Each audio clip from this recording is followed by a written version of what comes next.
So yun, no, KJX, kung sa akin lahat at bukas, makikita nyo to, i-upload natin bukas tong ating video. So, check lang natin, grabe ngayon, no? Kung mapapansin nyo, ang BTC umaangat, sabi nga nila, breakout na naman ang BTC. Kung titingnan natin ngayon, at meron na tayong 1,250 and then 1,429. So, na-unlock na natin yung 100, halos 100 ano na to, halos magwa 140,000 na to mga idol, no, itong hawak natin ngayon mga lodi. So $2,000 plus 700, so nasa ano na yan, nasa 140,000. So check lang natin ngayon. So dito sa dito sa spot, dito sa Bitget, dito ako nag-iipon ng token. So ito, naka ETH tayo ngayon, and then meron tayong 1,250. Kasi saan galing yung 1,250 na yan? So, nagdi-deposit tayo galing dito sa BingX. So, dito ako nagtitrade. So, ito, ongoing trade natin. Nakaka 31 USDT na tayo dito. No? 31 USDT. So, hintayin ko lang yan. So, naglalaro masyado. So, alas 12, panigurado, lilipad ang market. Hindi ko naman sinasabing lilipad. So, magkakaroon lang ng pagbabago yung market. Magalaw ang market pagdating ng alas 12 hanggang alas 4. Minsan alas 10 hanggang alas 4. So, yun. Tingnan natin kung hanggang saan. Ako, bahala na yan. Kung anong mangyari dyan, diretso tayo. Basta, ano lang, tuloy lang yan. So, nasa 22 USDT, kanina 30. Okay lang yan. Diretso lang tayo ngayon. So, ito, kung mapapansin nyo, Ronin Network, no? So, bear market pa lang. Sinasabi ko na sila Gios, ginagawa nila lahat na makakaya nila during bear market, kasi sabi nga nila sa bear market nagsisimula ang lahat, mga idol. So ito, sobrang dami na, no, ng partners ng Ronin Network. Ako, hindi na kumbaga hindi na question kung bakit lumipad tong RON token. And then ang SLP, ang daming pinayaman nito, mga idol. Bakit? Kasi 0.07 na lang to. Umangat to ng 100%, mga lodi, and then umangat pa to ng 0.158, mga lods, no? So ang sarap mag-buy and sell sa Berry token, di ba? So ay sa SLP, sa Berry token naman, super hype ang Pixel pero bumababa ang Berry. So ngayon, ang Axie Infinity sa bawat update tumataas ang value ng SLP. So sabi ko, nakakatawa, sasabihin nyo na 0.14 na lang yan KGX, no? Kung ikaw trader ka, hindi mo anin yan, hindi mo papansinin yung 0.14. No, sabi nga nila, buy low, sell high, di ba? Kung ikaw ay nandoon ka pa rin sa 20 pesos na SLP, no, wala na tayong dapat pag-usapan. Kasi hihintayin mo siya mag 20 pesos, di ba? So ngayon ako, nagtanong sa akin, pwede pa ba mag 5 pesos ang SLP? Ako suntok sa buwan. Pero syempre, yung ganyan na presyo niyan, nakaka-trade tayo ng buy low, sell high, di ba? So ngayon ako, ito, nagtitrade ako ngayon. So tinitingnan natin, naka 16 USDT kanina, nasa 30, pero dire-diretso lang yan. Kanina nga nasa 50, and then bumaba pa nga, nag-negative 20 yan, tapos umangat ulit. Kasi syempre, mukhang lilipad ang ETH. Yun yung tingin ko, ha. Yun lang yung tingin ko, at hindi to hindi to financial advice, mga idol. Kumbaga ako, gumagawa ako ng sarili kong trade. Hindi ako professional trader, pero lahat ng profit ko dito, nilalagay ko dito sa Bitget, mga lodi. Dito ako nag-iipon, mga idol. Ito, meron tayo ngayon, diba? Kita nyo naman, meron tayong ETH ngayon. Mabawasan to kasi medyo bumaba value. So ayan, bumabawas naman, pero still okay pa rin yan, di ba? So ayan, eyes on crypto. Bakit? So ang daming update ngayon, sobrang daming update ng cryptocurrency. So syempre yung Bitcoin nag-rally, no? ETH pump. So ang daming pwedeng mangyari. Kumbaga, ito na ba yung bull market or ito na yung simula ng bull market? Sabi nga nila ito na yung simula, pero ang aga lumipad, mga idol. 2023 December.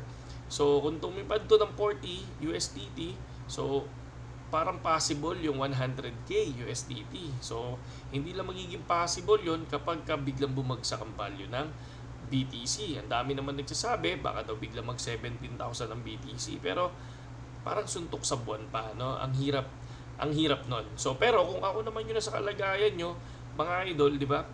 Dalawa lang yan eh. Pwede kang manalo, pwede kang matalo. So, ako, katulad dito, for example, nag-trade ako. So, ayan, 35 USDT. So, dalawa lang pupuntahan nito. Tabla o panalo. Di ba? Kung ikaw nag-trade ka ngayon, ang pagpipilian mo, talo o panalo.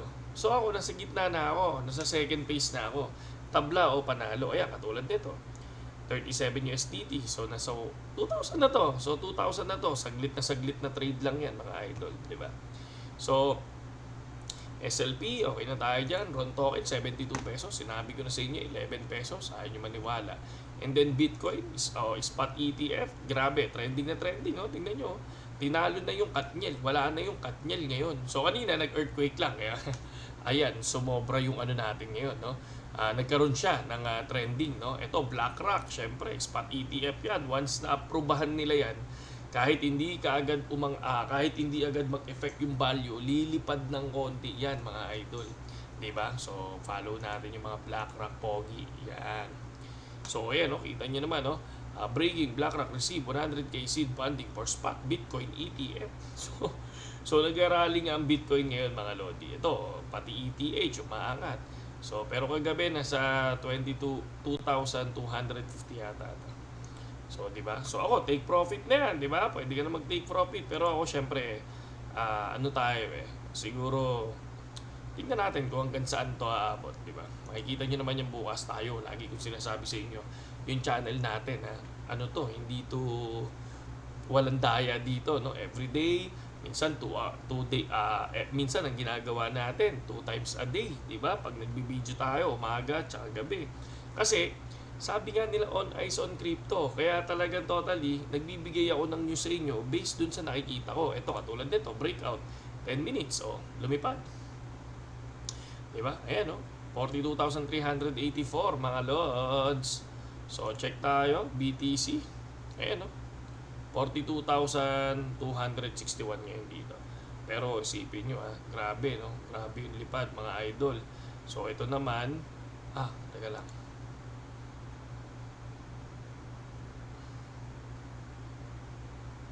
Ayun, okay, nagbago. Kala ko, hindi ko pa kasi hindi ko pa kasi chinek. So, ito, tingnan natin. So, 45, tingnan nyo, 45 USDT na, ayaw nyo pa ba yan? Diba? 45 USDT na yan. 2.5 na yan, mga lodi. No? 2.5 na yan. Pero ano tayo dyan? Bahala na muna yan. Tingnan natin kung hanggang saan. Kung hanggang saan mararating nito, mga lods. Okay? So, yun, ang payo ko lang sa inyo, mga idol, syempre, mas maganda pa rin yung may alam. Mas maganda pa rin yung inaaral nyo kung ano yung mga token na pipiliin nyo. Katulad ako, di ba? Noong nakaraan, nandoon tayo sa Dogecoin. Nandoon tayo sa Dogecoin, ADA, and FTM. So, bumili tayo ng Dogecoin ng 3.14. Bumili tayo ng ADA ng 13, di ba? 13.4. Tapos bumili tayo ng FTM ng 16. So lumipad diyan, nag 17.9 or 17.8 tayo nagbenta sa FTM. Tapos nagbenta tayo sa ADA ng 22. Nagbenta tayo ng 5 pesos sa Dogecoin. So ngayon, nasan tayo ngayon? Nasa ETH. So ito yung ETH natin. So ayan. So 1,300 siya. 1,300 nasa 1,429 na tayo, mga lods, no? So, negative 6, pag nakakita kayo negative 6 na ganyan, itong araw na to. So, ayan yun, negative 6 lang tayo ngayong araw na to. Pero, kung titingnan nyo, maliit yan. Pwedeng pumalo, pwedeng lumipad, yun. Ganun yung mangyayari dyan. So, ngayon, ito, di ba, 44, pwede ka nang pwede ka nang mag-take profit. Pero ako, hindi muna, mga idol. Hindi muna tayo mag-take profit. Sige, tingnan natin kung hanggang saan naabot dyan, mga lods, no? 75 tayo dyan, malay mo, mag 3,000 USDT, hindi ko nag 3,000 USDT yan, 41, so grabe yan, baka maging 1,000 USD yan, mga lodi. Diba? So tingnan natin kung ano mangyayari. Basta ako, yan na yan, hindi na natin tatanggalin muna yan, tingnan natin kung hanggang saan naabot, no? Saludo sa lahat, KGX, sa mga gustong pumasok sa BitGet, no? Eto, dito ako nag-iipon ng token. Very good ang BitGet sa pag-iipon ng token. No? Napaliwanag na natin yan dyan sa video natin. So, pwede kayo dito mag-ipon, mga lods. No? Dito ako nag-trade sa BingX. Kapag ka trading, dito sa BingX. Pag copy trading sa spot dito sa BitGet, pag mag-open ako ng position sa BingX mga idol, no? Ayun, saludo sa lahat AGX at magandang gabi sa inyo lahat. Sana lalabas natin to tomorrow, hindi ito yung updated. So every 10 o'clock tayo nagbi-video, ginagawa ko siya sa gabi, tinitingnan ko lang, no?